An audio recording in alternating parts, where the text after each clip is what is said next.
Inverted Man here. Okay, this video will be dealing with miscellaneous things. YouTuber gibberish, whatever.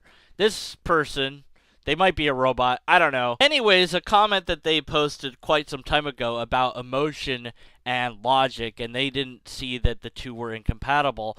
And as far as giving an argumentation goes, I would agree. You can have emotion in your argument, whether it be serious emotion or put on emotion like an actor would do is fine, as long as it doesn't distract you or the audience from the thrust of the argument. I think it would be fine. But in logical analysis, I would maintain that you have to be objective as possible, which means removing emotion from that process as much as you can.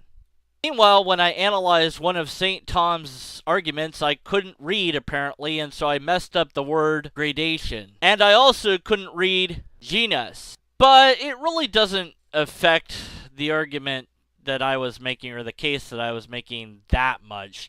Both of them are still, at best, half-truths, or even potentially outright lies, and neither of them have anything to support their premises. It's just said as if they're true. I think that the language being used is far too vague to justify either one of them being employed in this manner. But even if I had to grant both of these as true, the rest of the argument still has logical fallacies in it, and we could still be skeptical of its conclusion. And as I said, even if it was logically coherent, you could give a reductio ad absurdum by suggesting that utopia would be an actual place. So some of you might be wondering what happened to the Mark debate. Mark had real life, and I said, real life is more important than YouTube. Go do whatever you gotta do in real life, and I wish him the best, even though wishes are irrelevant. But I do hope that he does well in life with whatever he's doing, although again, my hope is irrelevant. But hopefully he will do well, and man, there's just no way to say that in a skeptical sense, is there? Anyways, so he's off doing that, and so the debate is done. I had a technical win, and Mark has a technical loss, especially considering that there's no final end. I don't feel very compelled to have a conclusion for that debate since my opponent is absent. Mark said in a PM to me that I could say I won. I don't feel very compelled to do that other than in this video because it's a technical win, and I'd rather that you, my audience, analyze that debate and decide for yourself who won or lost and why. And I think Mark took a lot of flack for doing this debate, and I think he was a darn good sport for doing something that he himself did not personally believe in that particular position that he was debating. But at any rate, I thought he was a really good sport, and I enjoyed the process of it, and I think it can be a tool to say, here's an example of people debating terminology. Even if Mark didn't have the full knowledge of the technicalities of how debate functions, you can still use it as an example of debate, of terminology, I think. And from time to time, I'll probably reference it because there are still good things to reference from that debate. We learn from our mistakes just as much as we learn from our successes, if not more. Okay, so I had two comments on the show, quote-unquote, that I put up, the Can Logic Help Me, and both of them are interesting, but neither one of them I can make really funny. So they're good, but I can't make them into humor because logic actually can help you for both of these, and I'm looking for something where logic absolutely cannot help you on this thing and to make it funny, hopefully entertaining. So the hot dogs versus the hot dog buns. This has actually been done before. If it divides evenly, it's simple. Like if you have 12 buns and 4 hot dogs, that's simple. You get 2 packs of hot dogs. When it has weird numbers is when the math gets complicated.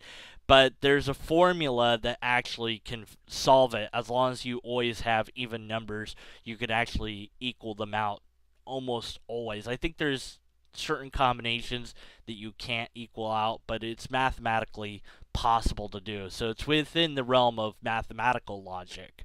And then the other one was a very bizarre role-playing game question, which I don't know if the person was making it up or if it's a real role-playing game. But actually, again, mathematics can be applied. I believe that it went something like I have a random value of x to y that I can increase, and then I have a percentage chance that that will be doubled. Well, the percentage chance is actually very easy to answer. If it's 50-50, then half the time you're going to be doing double damage. You want it to be 100%, unless the game is using fuzzy logic where 100% isn't really 100%, then 100% should be every single time it's doubled, which means at that point, no matter what your stats are, they're always going to be better. But if it's anything less than that, then you always have a chance of failure. I would say probably 70, 75%, 85% more than enough to average it out to where it's useful to have that percentage of doubling. As far as the base stats, I would always raise that every single time. Always raise the base attack and always assume that you're going to do the lowest amount of damage that you can do. Critical strike and things like that in games usually involve fuzzy logic, which have like 200%, 300%, which doesn't exist in real life, but in the game's fuzzy logic, it does. Like, it will hit 1,000% of the time, and you're like, what the bleep does that even mean? It's not 100. I mean, 100% is the biggest you can go, but within the game, it makes some sort of sense. Like, there's, percentage like drops because of this defense or that magic or whatever the other effects are going on. Sometimes there's no transparency and you have no idea what's going on. Sometimes there's a lot of transparency and you know exactly what's going on. But I would say always increase the base damage, and then at a certain point that you're satisfied with that, doubling it could be good, but only if you can hit like 50% or higher, because otherwise it's just not going to be worth it. In my analysis of how Psi 10 cheats at TicTacToe, somebody said take the corner. No, you never take the corner. You always take the center, no matter what. That's the only place to take. If you're going first, you take the center. If you're going second, you take the center. Every other square is meaningless. Now, if they take the corner, you take the center, and then they take another corner, then you block them. They take the bottom corner, you block them. If you don't take that center, and they took a corner, and then you didn't take the center, and they took another corner, you are screwed because they'll take the other corner, and they'll have a two-way possible win. So taking the center is the most optimal place to go for tic-tac-toe. So, no, you would never take a corner in tic-tac-toe unless your opponent has never played tic-tac-toe. The only result that you should ever get in tic-tac-toe is a tie, because once both people know how to play, that's the only result that you could ever get unless you want to lose. I hate this topic. I know it. I know that this is true, and it's going to happen every now and then. It's going to slip through. I'm not perfect. It doesn't negate the thrust of my videos or my arguments whatsoever. So, although I appreciate you pointing out when I get things wrong, this isn't logic, so I'm aware that it's a problem from time to time, and I do my best to not have it be a problem. So, thanks. I am aware of it.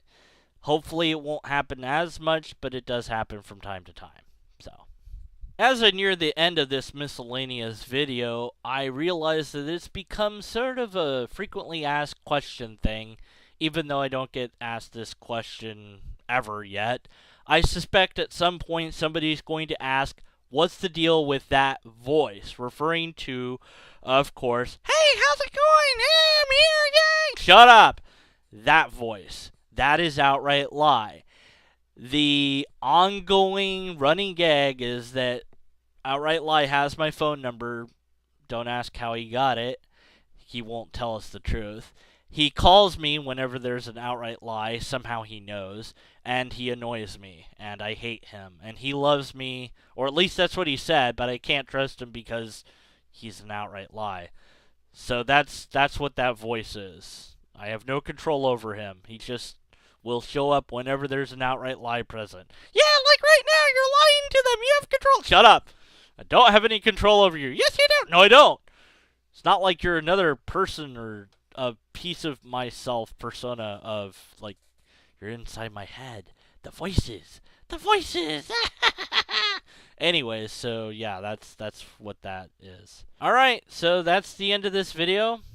I don't have an ending. So somebody post how I should end my videos that where I don't say the thing that I always say. Like, whenever it's a video that's not going to end with me saying unless and until blah blah blah blah, like, how should I end it? Should I just, like, go off into tangents and have outright lie talk to me and, like, not know, or mutter and complain about how I don't have an ending? Or should I say some sort of catchphrase at the end? I want your input. Put input down there in the things. Type in words. In fact, I'll parody the Screen Junkies with their voiceover guy. Like, you can just tell me what to say and I'll say it, like, in weird voices or whatever. Why not? Sure, that will be a thing now.